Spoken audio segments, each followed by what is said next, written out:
नमस्कार। आज हम 11वां अध्याय शुरू कर रहे हैं। ओम श्री परमात्मने नमः। अध्याय 11 विश्वरूप दर्शन योग।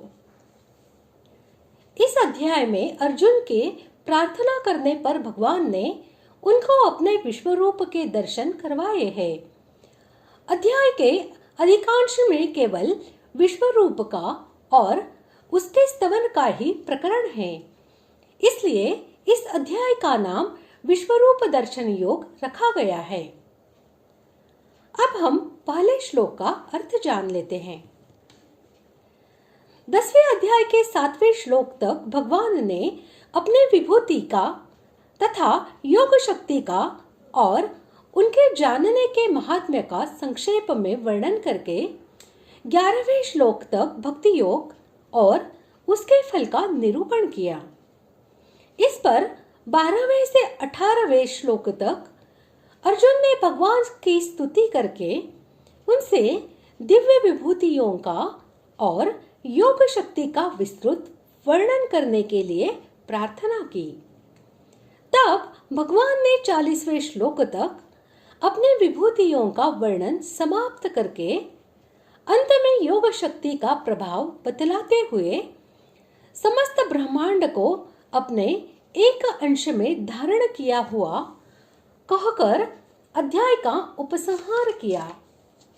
इस प्रसंग को सुनकर अर्जुन के मन में उस महान स्वरूप को प्रत्यक्ष देखने की इच्छा उत्पन्न हो गई।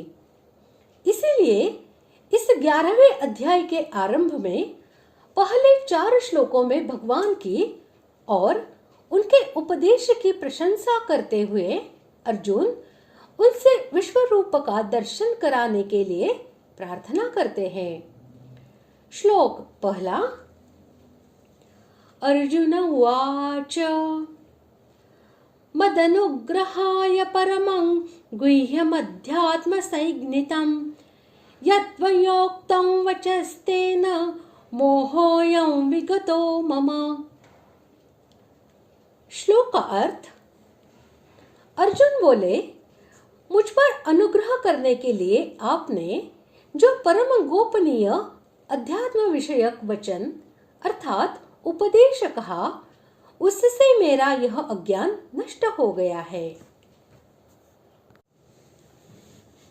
10वें अध्याय के प्रारंभ में प्रेम समुद्र भगवान ने अर्जुन तुम्हारा मुझ में अत्यंत प्रेम है, इसी से मैं ये सब बातें तुम्हारे हित के लिए कह रहा हूँ, ऐसा कहकर अपना जो अलौकिक प्रभाव सुनाया, उसे सुनकर अर्जुन के हृदय में कृतज्ञता, सुख और प्रेम की तरंगे उछलने लगी।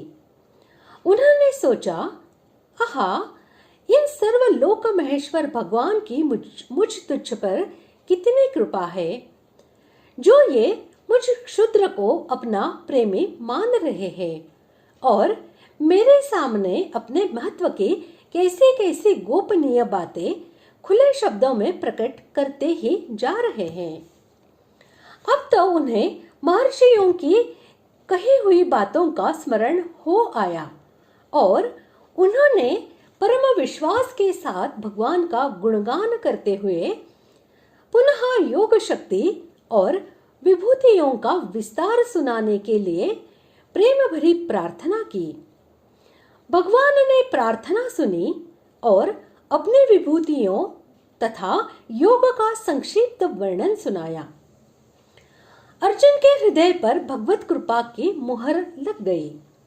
वे भगवत कृपा के अपूर्व दर्शन कर आनंद मुक्त हो गए।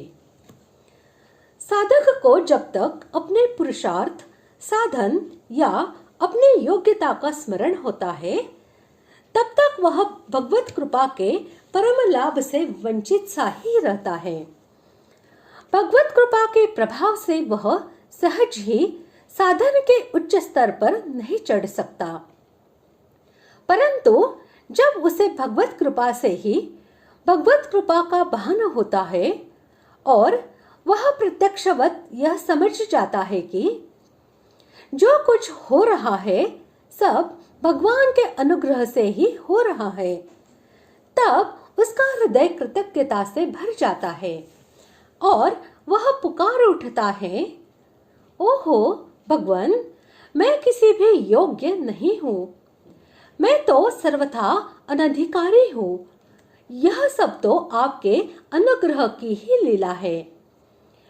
ऐसे ही कृतज्ञता पूर्ण हृदय से अर्जुन कह रहे हैं कि भगवान, आपने जो कुछ भी महत्व और प्रभाव की बातें सुनाई है, मैं इसका पात्र नहीं हूँ। आपने अनुग्रह करने के लिए ही यह परम गोपनीय अपना रहस्य मुझको सुनाया है। मदनुग्रहाय पद के प्रयोग का यही अभिप्राय है।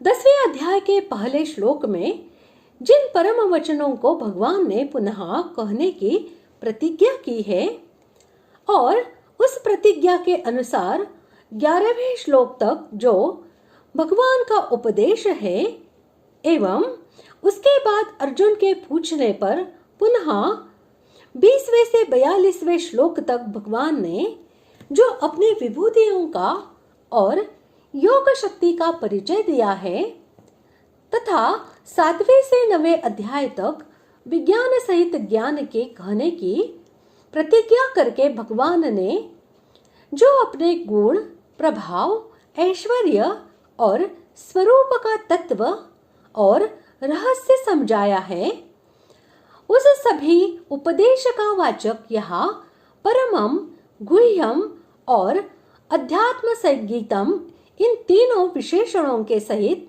वचः पद है। जिन जिन प्रकरणों में भगवान ने अपने गुण, प्रभाव और तत्व का निरूपण करके अर्जुन को अपने शरण में आने के लिए प्रेरणा की है और स्पष्ट रूप से यह बतलाया है कि मैं श्री कृष्ण जो तुम्हारे सामने विराजित हूँ, वही समस्त जगत का कर्ता, हर्ता, निर्गुण, सगुण, निराकार, साकार, मायातीत, सर्वशक्तिमान, सर्वाधार परमेश्वर हूँ। उन प्रकरणों को भगवान ने स्वयं परम गुह्य बतलाया है। अतएव यहाँ उन्हीं विशेषणों का अनुवाद करके अर्जुन यह भाव दिखलाते हैं कि आपका यह उपदेश अवश्य ही परम गोपनीय है। अर्जुन जो भगवान के गुण, प्रभाव, ऐश्वर्य और स्वरूप को पूर्ण रूप से नहीं जानते थे, यही उनका मोह था। अब उपर्युक्त उपदेश के द्वारा भगवान के गुण, प्रभाव, ऐश्वर्य, रहस्य और स्वरूप को कुछ समझकर वे जो यह जान गए हैं कि श्री कृष्ण ही साक्षात परमेश्वर है, यही उनके मोह का नष्ट होना है। इस प्रकार आज हमने पहले श्लोक का अर्थ जान लिया है। अगले भाग में जानते हैं दूसरे श्लोक का अर्थ। धन्यवाद।